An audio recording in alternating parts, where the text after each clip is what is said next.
Salam sejahtera bagi kita semua di mana saja berada, Tuhan memberkati. Pada kesempatan ini saya akan membahas tentang penemuan teks-teks kitab Deuterokanonica di Gua Qumran. Sejak tahun 1947, dunia arkeologi dan studi kitab suci digemparkan dengan penemuan gulungan laut mati di sepanjang wilayah laut mati, khususnya di Gua Qumran. Yang menarik adalah di antara teks-teks tersebut ditemukan pula naskah-naskah yang berkaitan dengan kitab-kitab Deuterokanonica seperti kitab Tobit, Sirak, dan sebagian dari kitab baru.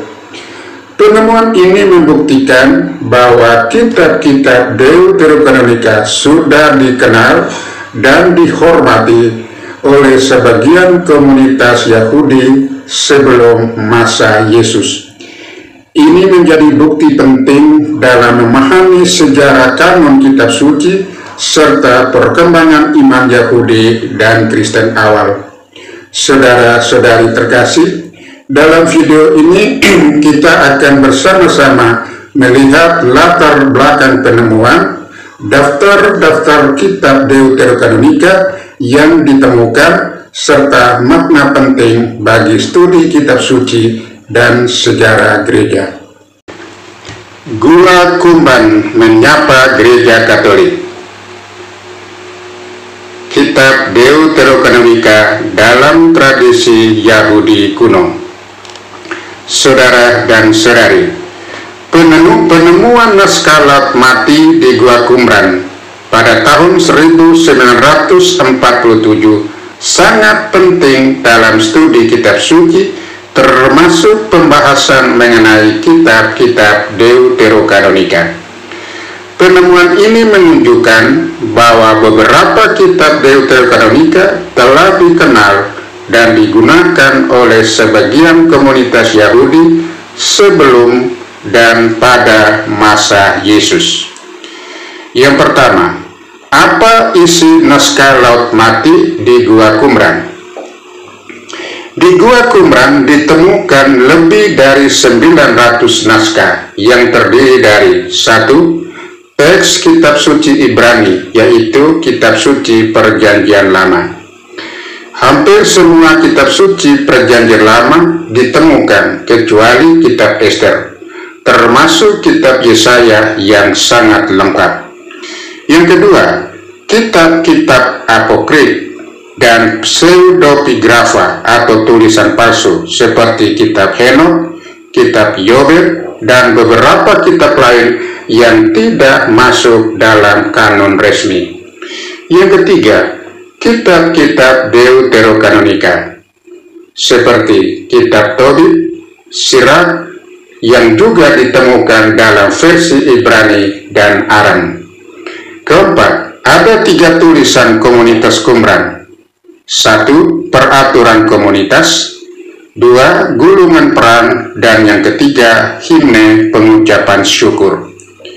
Yang kedua, kitab Deuterokanonica yang ditemukan di Gua Qumran.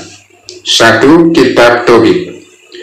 Fragmen ditemukan dalam bahasa Ibrani dan bahasa Aram.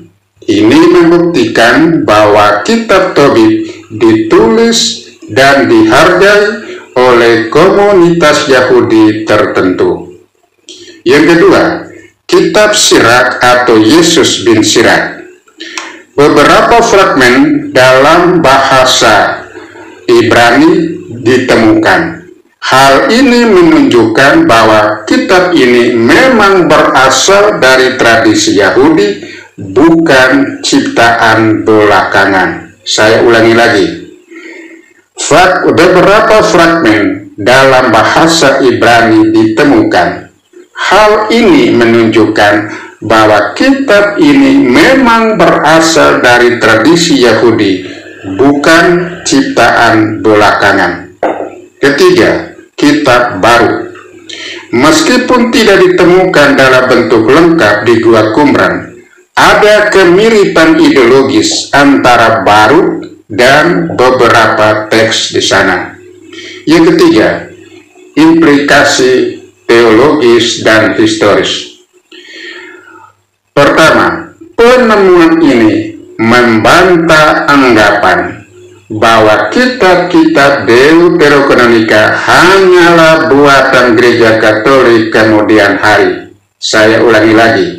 1. Penemuan di Gua Qumran membantah anggapan bahwa kitab-kitab Deuterokanonika hanyalah buatan gereja Katolik di kemudian hari. Yang kedua, kitab-kitab ini berasal dari tradisi Yahudi pra-Kristen, dikenal luas pada zaman Yesus. Ketiga, penemuan ini menunjukkan bahwa komunitas Yahudi sendiri tidak memiliki satu kanon tunggal pada masa itu. Keempat, penemuan di Gua Qumran menegaskan bahwa gereja mula-mula menggunakan teks Septuaginta yang memuat kitab-kitab Deuterokanonika, bukan kanon Ibrani yang diperpendek. Saudara dan saudari terkasih, penemuan di Gua Qumran menunjukkan bahwa kitab-kitab Deuterokanonika sudah ada, sudah digunakan dan dihargai oleh komunitas Yahudi sebelum munculnya kekristenan dan jauh sebelum reformasi Protestan yang baru muncul pada abad ke-16. Ini memperkuat dasar historis bahwa gereja mula-mula tidak mengada-ada kitab-kitab itu, tetapi gereja meneruskan tradisi yang memang sudah hidup dalam Yudaisme waktu itu. Keempat, akibat penolakan kitab Deuterokanonika. Ketika reformasi Protestan meletus pada abad ke-16, tokoh-tokoh seperti Martin Luther mengusung semangat sola scriptura, yaitu hanya kitab suci satu-satunya yang menjadi dasar iman dan moral. Dalam semangat tersebut, Luther secara personal meninjau kembali kanon kitab suci dan akhirnya menolak kitab-kitab Deuterokanonika, yaitu kitab-kitab yang ada dalam Septuaginta, yaitu terjemahan Yunani Perjanjian Lama, tetapi tidak termasuk atau tidak terdapat dalam kanon Ibrani Yahudi yang lebih sempit. Keputusan Martin Luther ini yang menolak kitab Deuterokanonika membawa sejumlah konsekuensi teologis, historis, dan pastoral yang penting. Saya ulang lagi. Keputusan Martin Luther menolak kitab Deuterokanonika membawa sejumlah konsekuensi teologis, historis, dan pastoral yang penting. Yang pertama, terjadi perubahan kanon yang tidak berdasarkan tradisi gereja awal. Gereja selama lebih dari 1500 tahun telah menggunakan kitab-kitab Deuterokanonika, baik dalam liturgis maupun dalam pengajaran iman. Penolakan Protestan terhadap kitab-kitab Deuterokanonika berarti memutus kesinambungan dengan gereja awal yang menerima kitab-kitab tersebut sebagai bagian dari kitab suci. Akibatnya, komunitas Protestan mengembangkan kanon yang tidak pernah digunakan oleh Yesus, oleh para rasul, dan oleh gereja perdana. Kedua, miskonsepsi tentang warisan iman Yahudi. Dengan memilih hanya kitab-kitab yang cocok dengan kanon Yahudi pasca abad pertama Masehi yang disusun dalam konteks perlawanan terhadap kekristenan atau anti-Kristen, reformasi justru mengadopsi versi yang disusun setelah zaman Yesus dan bukan yang digunakan secara luas oleh umat Yahudi Helenistik seperti komunitas di Gua Qumran yang mempengaruhi kehidupan iman gereja awal. Akibatnya, pandangan Protestan mengenai kitab suci Perjanjian Lama justru kurang sesuai dengan konteks sejarah iman yang diwartakan oleh Yesus dan para rasul. Ketiga, menghilangkan nilai spiritualitas dan etika. Kitab-kitab Deuterokanonika memuat ajaran tentang kebangkitan orang mati. Baca 2 Makabe. Yang kedua, belas kasih, doa untuk arwah, dan penyelenggaraan ilahi. Nilai-nilai yang menguatkan spiritualitas iman. Menolak kitab Deuterokanonika berarti sebagian warisan etis dan teologis yang kaya itu ikut terabaikan atau ikut ditolak. Akibatnya, beberapa dimensi iman Kristen seperti doa untuk orang mati atau makna penderitaan menjadi kabur atau hilang dalam sebagian tradisi Protestan. Yang keempat, menimbulkan perpecahan kanon. Sebelum reformasi atau sebelum abad ke-16, seluruh umat Kristen memiliki satu kitab suci bersama.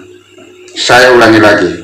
Sebelum reformasi atau sebelum abad ke-16, seluruh umat Kristen memiliki satu kitab suci bersama. Setelah reformasi, terjadi perpecahan kanon. Gereja Katolik memiliki 73 kitab, sementara Protestan hanya 66 kitab.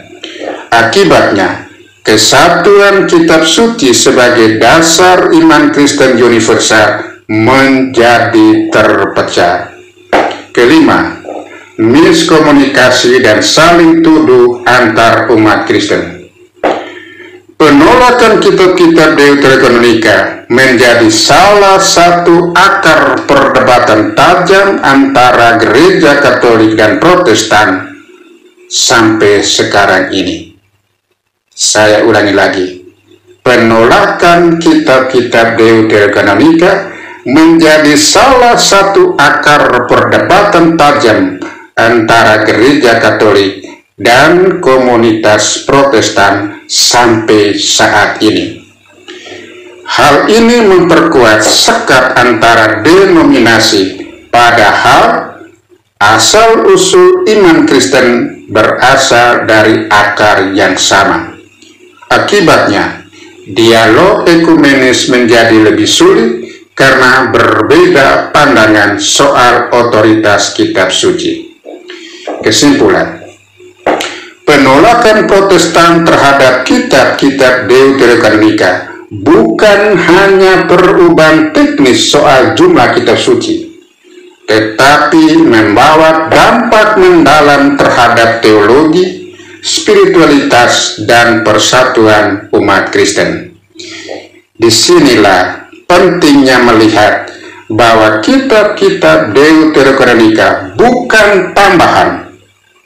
Saya ulangi lagi, disinilah pentingnya melihat bahwa kitab-kitab Deuterokanonika bukan tambahan, melainkan bagian dari warisan iman yang pernah dihidupi oleh gereja sejak abad-abad pertama. Semoga Tuhan memberkati kita semua. Amin.